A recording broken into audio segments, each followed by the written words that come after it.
You may not be able to see it, but there's a snake, a little snake, wedged itself in between the door frame and the door. I'm very worried that the very fact it is so little means that it might weasel its way into the house. I've secreted Vita into the guest bedroom and I'm keeping an eagle eye on it as Will speeds home from work. I don't deal with it on my own because I think the only way we're going to get it out is by opening the front door. And they can shift. And the last thing I want is a little snake in the house that I've lost eyeballs on. So hopefully Will won't be too much longer. I won't get too close. I don't want it to get frightened and weasel its way even more into the frame. Here you get to see a rather agitated baby red-bellied black snake, something you don't see every day. I'll see if I can hold the torch so you can see it a bit better. It clearly doesn't particularly like being in this bucket for understandable reasons. It's probably going to be difficult to zoom in while holding the torch. Let's see what I can do.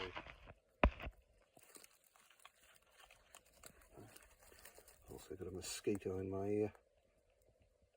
They're very beautiful creatures. And it's clearly keen to get out of the bucket, which I understand. Anyway, I'm wearing welding glove, or a welding glove. I am wearing shorts, although when I caught it I put on some very heavy duty trousers. But I am back to wearing shorts now. So what I'm essentially going to do is, this is possibly an unfortunate turn of phrase, I'm going to kick the bucket. Hopefully only in a literal sense. And we're down at the creek now, quite away from the house. Some people would simply have killed the snake. We don't believe in doing that sort of thing. So I'm going to nudge over the bucket with my foot, and then hopefully the snake will travel in that direction towards the creek, which you can't really see, but it's just down there. Still has a little bit of water in it. And I am going to move swiftly in the opposite direction. Here we go.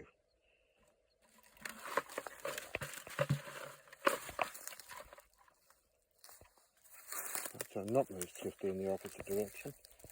I want to actually see if the snake has left the bucket. It hasn't. I'm going to have to do this with my welding glove hand, alright?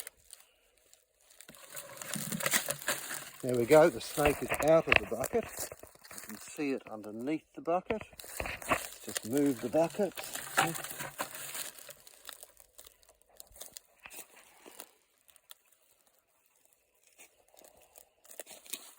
The snake is somewhere, but I don't know where. It's not in the bucket anyway.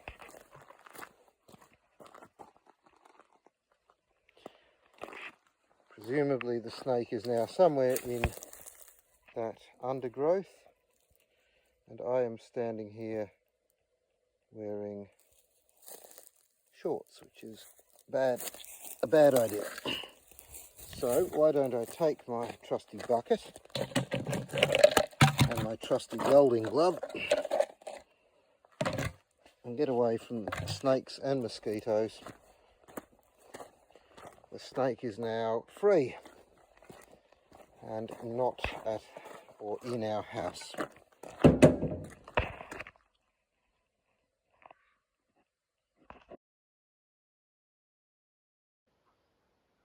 You almost wouldn't believe how unlucky tonight is being. Will's come and successfully taken the snake away, and then I've headed up to bed to find that I'll be sharing it with this spider tonight. Oh, for goodness sake. Gonna have to try and see what I can do about catching that now. What a night.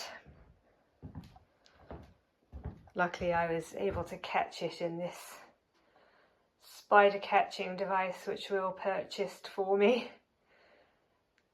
I'm going to go and set it free.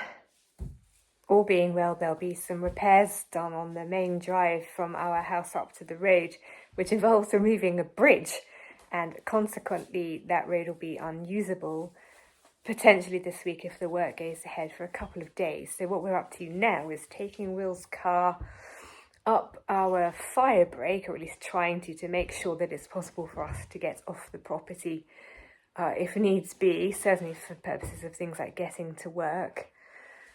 I say they might because the day they planned, well, the 2 days they planned to do it, the first day, which is going to be very, very hot. So who knows, they may have to delay it if there's a total fire ban or if it's just too hot for them to work. Nevertheless, we're taking Will's car up the hill. I'm not even going to bother trying my car, but if either of our cars is going to be able to get up there, it's Will's. For this very purpose, a while ago, maybe a year or so now, Will and I broke our fence and put in a gate, which was a part of our formal garden fence line, but completely redundant because we leave the gates open anyway. And so any sort of notion that it would stop the wallabies getting in is redundant. And we did always feel like it would be so much safer to have a second means of getting on and off the property, mostly with the emergency services in mind, if I'm honest. I tend to keep our section of the firebreak clear, but luckily, maybe about a week or so ago, I'm just moving this stick, a machine went up the firebreak and removed all the overgrowth. So previously it sort of looked like that, except for this section here, which I keep under control. But this tea tree just grows and grows and grows, and there's little trees and bracken and whatnot. So it came and bulldozed that all away. So if ever there was a time to be able to get up the firebreak, it's now. We're heading this direction. The creek's down there, but the creek is very low, if running at all at the moment. So that's one less barrier to being able to do this. The main difficulty might be this slope. It's very, very, very steep. This is quite a gentle incline. That is practically vertical. But we'll see how we go.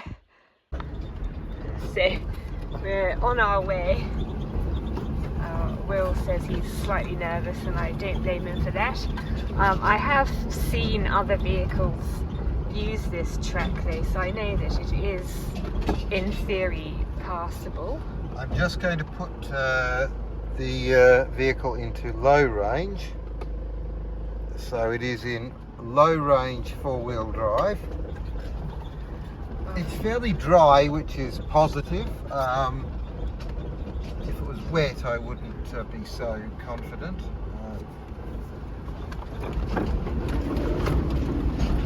Well, we got over the creek, that's a good start. And I suspect if we can get over this... That doesn't sound great. That's because it's in low range. If we can get over this... No, it's because you're in the wrong gear. Oh yeah, here we go.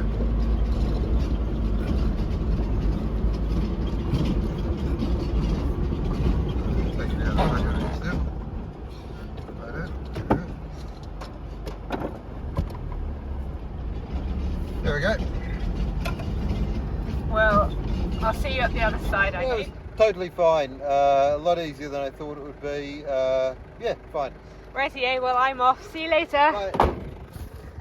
So now what I'm going to do is walk back home along the same track. If it works out this way, my plan is to park my car. We sort of come up here to the lay-by, which is where I park my car whenever I'm going for a walk or a jog. My plan is to park my car up there and walk up to it if I need to get off the property, or maybe get a lift with Will, who knows, because there's no way I can drive my car up this track. But I've now got a lovely walk home. I think that clearing this track of the regrowth was part of the project on the bridge, it would have been very, very difficult to get up here, I should imagine, in most vehicles, had they not have done that. So it's a nice bit of foresight there. I approve of that kind of strategic thinking. It's actually a very nice walking track when it's clear like this. Unlike in the UK, where we lived before coming to Australia, or for a while back, we're just so much more used to extensive network of little roads, little B roads, and whilst there are parts of Australia where you can enjoy that sort of landscape, they tend to be in the more built up areas. Where we are in this very rural setting, we literally have a road. It goes north, it goes south, so there's not a lot of variety when it comes to getting out and about and going cycling or going jogging or going walking. You really have almost really just one option, which does sort of make it, in fact, a bit boring, I'll be honest. To motivate yourself to want to get out and do that kind of thing, you lack the variety. So now this track is passable again. That's actually quite nice. I must say, I suppose I should say, it never sort of gets to the point where it's impassable, but it is sort of more like that kind of terrain. It's maybe slightly less overgrown, but at this time of year in particular, and maybe this is just a me thing, I like to be able to see what my feet are stepping on, rather than not quite knowing if you're treading on a snake. So this suits me. It's nice to know we've got this secondary option. The main thing I'm not looking forward to at this point is, because it's hardly rained for ages, this ground is very soft and powdery. Getting back down that very, very steep section might be a bit harrowing. I'm the sort of person who doesn't really enjoy much by way of winter sports, not because I don't like winter, but just because I don't like the feeling of sliding. So skiing and ice skating are off the menu for me. I did like snowshoeing, but the point of that is you've got very, very grippy footwear on, so you can stick to the snow and the ice, and I really enjoyed that. I don't know if there's an equivalent type of footwear that you can wear on this kind of powdery moon-like surface. If there was, I think I'd snap it up at this point in time. Anyway, I'll take it slow. I'm no Bear Grylls, and hopefully I'll catch up with you at some point another day.